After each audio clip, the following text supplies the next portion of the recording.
Madinalago naman nga napatigayon sang atin ito koalisyon ang unang nga jet ski flag ride sa katubigan sa palibot sang Pag-asa Island.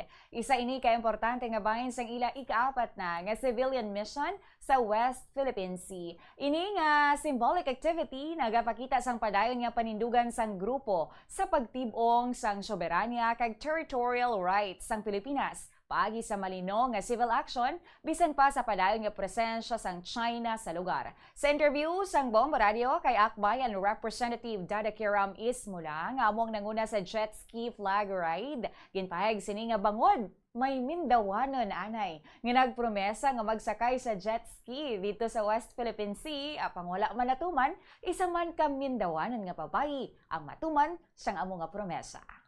Tagumpay po ang mission natin na ilagay ang ating bandila, ang atin ito, sa atin po talaga ang pag-asa. Sa atin po talaga ang West Philippine Sea. May ilang minuto kayo binututan na? Sa bilang namin kanina, kasi nasa around less than 10 minutes lang kami doon sa Sandy K1, nung paalis na kami, saka pa lang sila dumating eh. So, yung pagsakay namin ng bangka. So, more or less mga nasa more than 10 minutes. Nung pabalik na kami, saka pa lang sila bumuntot.